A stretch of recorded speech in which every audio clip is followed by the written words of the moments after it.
The tale of Tam and Cam didn't end where you think it did. Welcome to part 2, the untold story.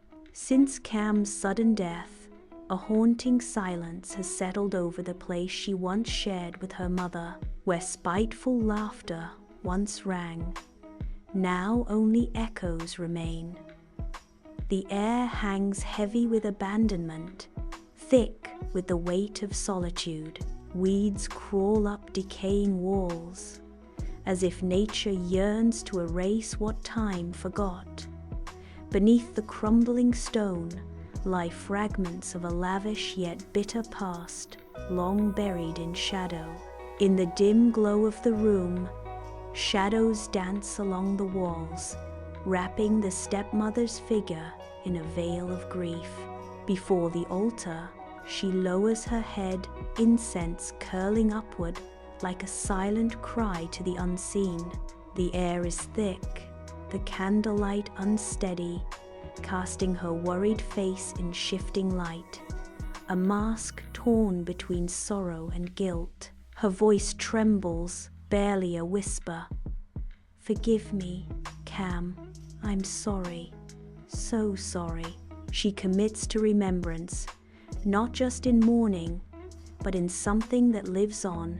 In the overgrown garden, the stepmother kneels, a solitary figure amidst the silent, watchful wilderness. Her hands tremble as she plants a mango seed, a gesture of remorse over Cam's unmarked grave. Her voice, soft with regret, echoes in the garden. "Let this tree bear the sweetness I never gave her." She lingers, bowed to the earth, a silent monument to regret and forgotten tenderness. Weeks pass, and the once wild garden is now ruled by a towering mango tree. Its sudden growth defies nature. The leaves rustle with an eerie murmur, as if speaking in a language long forgotten. A single golden mango glows warmly, hanging as a beacon from its branches. The mango's radiant glow hints at the strange power within. The stepmother advances toward the mango tree, her steps measured with trepidation. Her hand rises, hesitant and trembling, and with a sharp breath, she plucks the glowing fruit from its branch. In her grasp, the mango throbs softly, its skin pulsing with a faint, eerie heartbeat. A chilling dread coils tight within her as the mango's unnatural pulse catches her eye. A cold, visceral dread grips her, tightening like a noose, as the mango's eerie pulse mesmerizes her gaze. Her face warps into a disturbing mask, where terror and a twisted fascination collide, holding her captive in its spell. After consuming the mango, the stepmother lies in bed, tormented by invisible demons, her anxiety suffocating the air around her. She closes her eyes tightly, a storm of fear and regret etched into every line of her face. The darkness around her seems to grow heavier, reflecting the chaos stirring inside. Sleep brings no relief. Her mind twists through a maze of dread and unrest.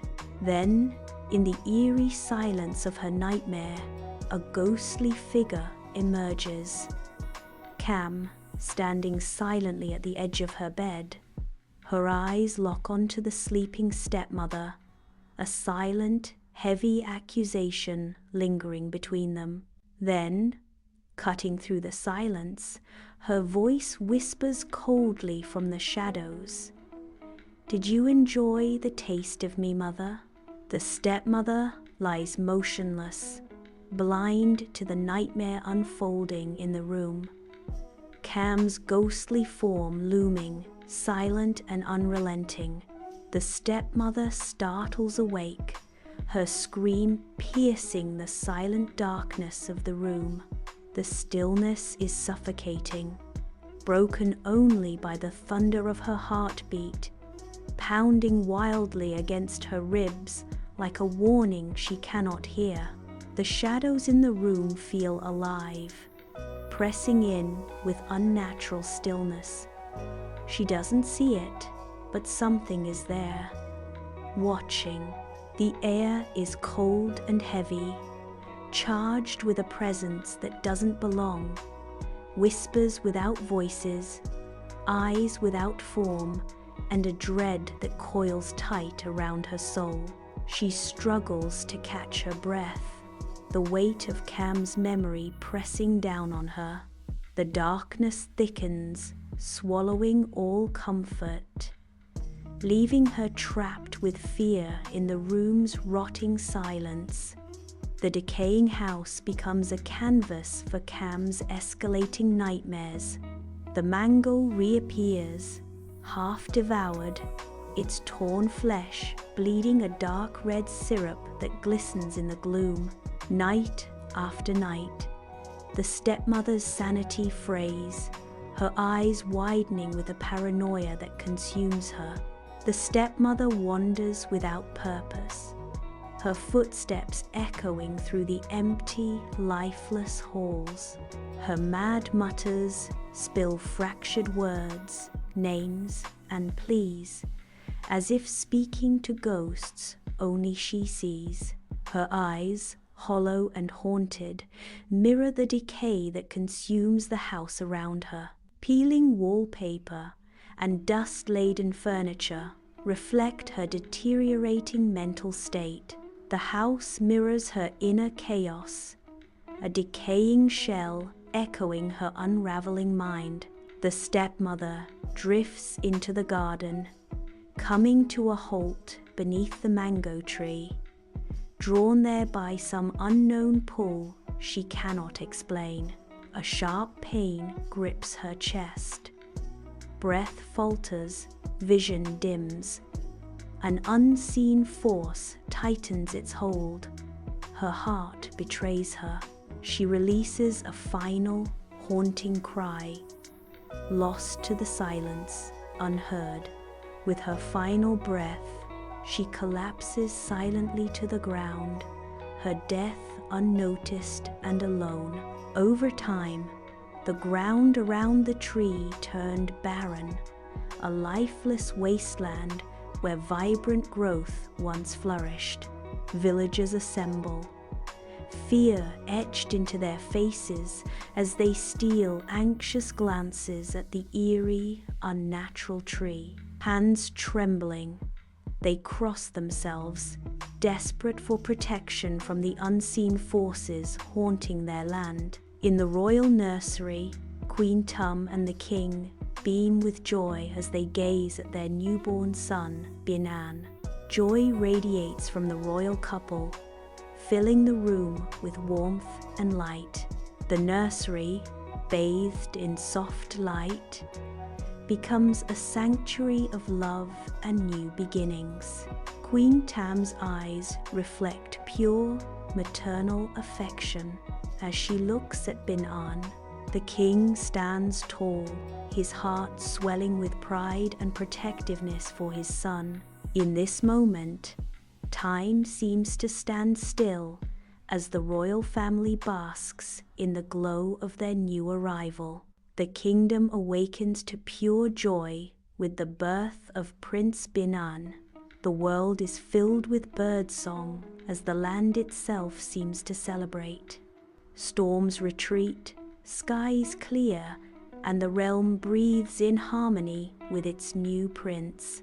Nature joins in a chorus of celebration, heralding the arrival of Prince Binan. In the royal nursery, Tăm stands in soft light, eyes glowing with love for little Binan. A lullaby rises in the air, each note a tender whisper of generations past, weaving warmth and comfort into the room. The melody flows like a gentle stream, carrying with it all the hopes and dreams she holds for her son's bright future. Wrapped in its soothing rhythm, the nursery glows with love, peace, and promise, a sanctuary where new beginnings take root. Her voice fills the nursery, each word carrying the timeless love of generations, forming a symphony of tenderness and joy. Sunlight pours into the royal palace, casting a golden glow as dust motes dance in the air like tiny stars. His voice resonates with warmth as he narrates epic tales of courage and mercy, captivating young Bin-an with every word. The king gazes at Bin-an, his eyes reflecting the radiant joy of fatherhood. Prince Bin-an stands as a beacon of warmth, his very presence a symbol of hope.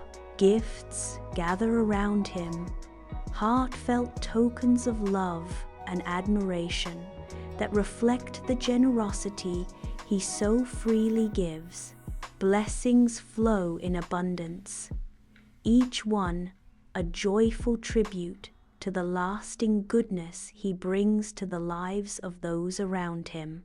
A fierce thunderstorm crashes over the royal palace, thunder echoing like a mighty drumbeat. Inside, young Bin and clings to his mother, his wide eyes not filled with fear, but with a strange, quiet awareness. Tam holds him close, her arms a safe haven against the storm. "You're safe, Bin-an. I'm here. The storm can't reach you," she murmurs, her voice softening the roar outside. Lightning flashes, briefly illuminating Bin-an's face, where ancient wisdom flickers in his eyes. The storm outside echoes the stirring within him, whispers of a past rising from his soul. Lightning cracked, splitting the sky and tearing the mango tree. For a moment, all was still. At the strike, the roots pulsed, and the earth heaved, waking after centuries. And then, from the scorched soil beneath the tree, a hand emerged. Fingers reached skyward. Amid the howling wind, a mud-streaked figure rose, breathless and reborn. Cam had returned. The lightning had not only broken the tree, it had shattered the boundary between death and life. As Cam's breath steadied and her eyes adjusted to the dim light beneath the shattered mango tree, a cold fire ignited within her. The lightning hadn't just brought her back, it had awakened a hunger for revenge.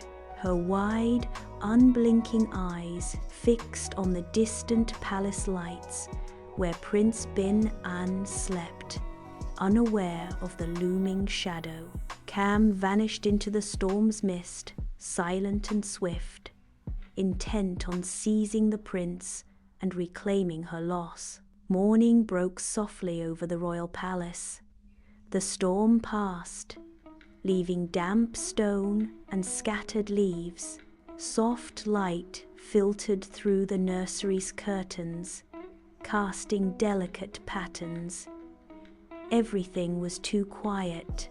When the nanny entered with her usual cheerful hum, a tray of warm milk in her hands, she paused. Something felt wrong. She crossed the room slowly. The cradle was still, empty. Her breath caught. "Bin-an," she called, her voice rising. "Bin-an." She dropped the tray.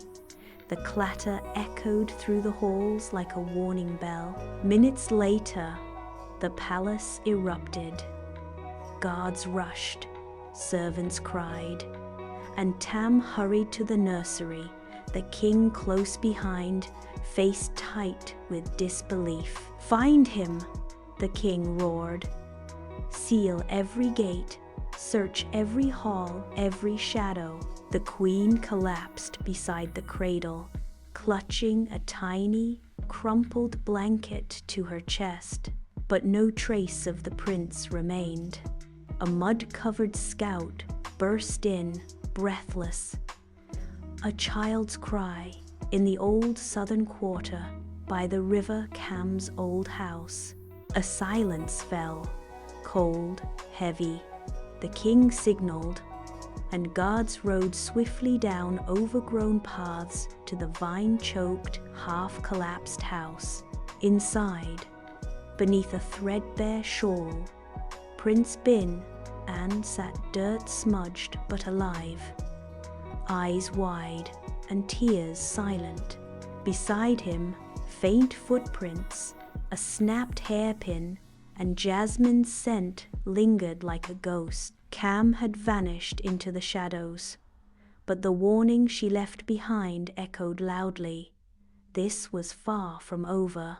Until next time, get ready for the thrilling climax. Tam and Cam's third and final episode is on its way.